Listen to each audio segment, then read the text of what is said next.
Turma, hoje vamos conhecer a termorresistência a 3 fios. Na aula passada, nós conhecemos a termorresistência a 2 fios, vimos que ela não pode ser usada para distâncias muito longas. Para isso, nós temos a termorresistência a 3 fios, para compensar a resistência ôhmica dos cabos de interligação. Então, vamos lá. A termorresistência a 3 fios, ela compensa a resistência dos cabos de interligação e a variação da temperatura ambiente sobre a linha. Que seria a linha? Seria exatamente o cabo de interligação. Se eu tiver um aumento da temperatura ambiente sobre esses cabos, eu vou ter um aumento da resistência. Então, a termorresistência a 3 fios, ou seja, a PT100 a 3 fios, vamos falar assim, ela compensa esses fenômenos. Vamos lá? Vamos ver como isso acontece.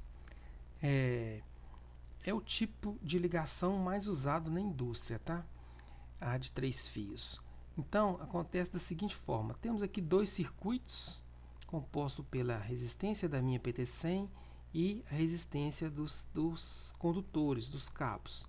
Então, temos aqui um circuito formado pela soma da resistência de 2 cabos e mais da PT100, ó, R2 mais RPT mais R3. E temos esse segundo circuito aqui, ó, chamado de ômega 2, que tem apenas a resistência de um cabo e a resistência do outro cabo. Subtraindo os dois, eu vou ter a resistência da PT100 mais a resistência de um cabo e menos a resistência do outro cabo. Como esses dois cabos têm a mesma resistência, vai sobrar só a resistência da PT100. Vamos conhecer isso de forma prática, com números. Olha só, que legal.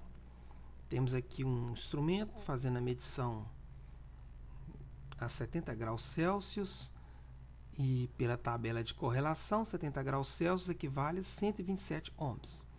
Temos aqui os 3 cabos, porque ela é uma de 3 fios, né? Cada um deles com 2 ohms de resistência, e vai ficar desse jeito. No primeiro circuito eu vou ter os 127 da PT100, mais 2 e mais 2 dos 2 cabos. Ao todo, 131 ohms. No segundo circuito, eu vou ter 2 mais 2, 4 ohms. Subtraindo os dois, o que vai acontecer? 131 menos 4, exatamente a resistência da termorresistência. Então, é dessa forma que os 3 cabos de ligação conseguem compensar o que nós conversamos no slide anterior. Ok? E importante, tá? Os 3 cabos devem ter as mesmas características. Normalmente utiliza-se um cabo de 3 vias. É um cabo com 3 condutores, certo? Então, vamos conhecer aqui um pouco sobre a ligação da termorresistência no instrumento. Normalmente, nos equipamentos, temos aqui um exemplo de um indicador, como você liga um termopar, positivo no 11, negativo no 10, e como você liga uma PT100. Veja que temos 3 cabos, um com sinalizado aqui com vermelho e os outros 2 sinalizados com azul. Então, o cabo onde temos dois condutores de um lado da PT100 é exatamente esses 2 azuis aqui, ó. Então, como que ele vai ser ligado? Esse aqui nesse e esse nesse. E pode inverter, tá? Não tem polaridade. Eu posso pegar esse aqui e ligar aqui, e posso pegar esse aqui e ligar aqui. E o vermelho vai ser ligado do outro lado da PT100, onde eu não tenho, onde eu tenho apenas um condutor saindo. Então, esse aqui vai ser ligado aqui. Da mesma forma aqui, ó, o vermelho no borne 10 e o 11 e 12, os 2 cabos azuis, os 2 terminais azuis. O que não pode é você ligar um azul onde deveria estar ligado o vermelho. Certo? Aqui, as cores aqui, gente, não tem assim um padrão fixo. O que importa é que os outros 2, que são do outro lado da termorresistência, tem que ser da mesma cor. Normalmente vem vermelho, branco, branco, ou pode vir branco, vermelho, vermelho. Nesse caso, temos vermelho, azul, azul. Certo? Então, não tem assim um padrão de cor obrigatório. O que importa aqui é diferenciar o condutor conhecido como A, que é o condutor do lado da termoresistência que tem apenas um cabo saindo. Certo? Então, vamos agora conhecer a de 4 fios. A de 4 fios, ela é utilizada onde se requer uma precisão muito grande na leitura. Seu uso mais constante se dá nos padrões exigidos em laboratórios de calibração, ou seja, onde se precisa de uma precisão muito grande, onde essa termoresistência de 4 fios será utilizada como padrão de calibração da termoresistência de 3 fios e 2 fios. Uso somente em laboratórios. Em campo, em área, você não encontra essa de 4 fios. Ok? Agora vamos ver como nós instalamos sensores de temperatura, tá? Independente se é termopar ou se é termoresistência, independente. Quando você tem uma tubulação, tem aqui várias formas de você instalar esse medidor. Então, repare aqui, ó, temos aqui um fluido, que é um vapor. Quando ele está muito próximo da parede do tubo, você vai ter um erro de medição para menos, nesse caso aqui de 15 graus. Temos aqui outra forma aqui de você instalar. O ideal, pessoal, é ficar no meio da tubulação, onde o fluido é menos turbulento possível. Essa questão de fluido turbulento vocês vão conhecer melhor quando estudarmos medição de vazão, tá? Então, olha só, a melhor instalação aqui é essa aqui, ó, para tubulação, ou seja, está no centro do fluido, no centro da tubulação e de encontro direto com o fluido, com ele totalmente laminar.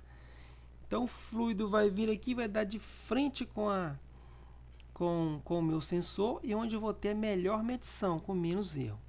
E essa aqui, com menos 2 graus, também é um erro pequeno, né?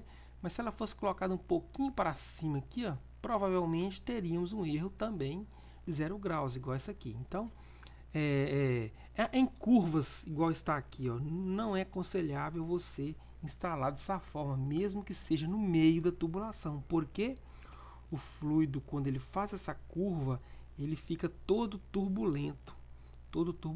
Você não consegue fazer uma medição precisa de temperatura logo depois de curvas, como aqui. O ideal é onde o fluido vem de forma bem tranquila, mais reta possível e no meio da tubulação. Quando eu instalo em fornos, temos esse caso aqui, ó, o ideal é uma distância de 20 centímetros, 15 centímetros, 30. Por quê? Se você instalar ele muito próximo da parede do seu forno, você vai ter um erro de medição para menos, porque a parede do forno de alta temperatura, ele tem um revestimento de um refratário.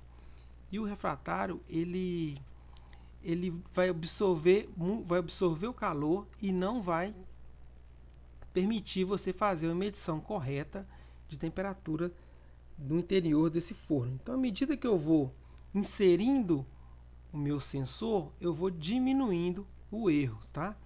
Então, uma inserção ideal é de 20 centímetros, está ótimo, 25 a 30, para não sofrer interferências da temperatura da parede e do teto do forno.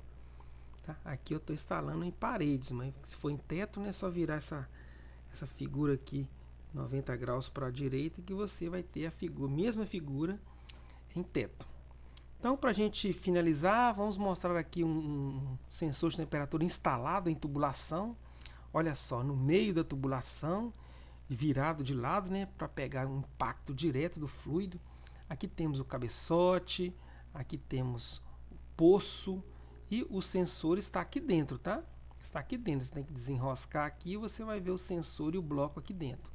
Pode ser um termopar ou uma termoresistência, tá? Já vimos que os acessórios é o mesmo para os dois. E essa outra figura, olha só que legal. Temos também aqui uma tubulação. Temos aqui o meu TE, meu elemento primário de medição de temperatura. O cabeçote, Ele está com cara de ser um termopar, tá? Por quê? Porque o cabo é amarelo. Mas não necessariamente é um termopar, só pelo cabo. Eu poderia estar usando um cabo de 3 vias de capa amarela e ser uma PT100.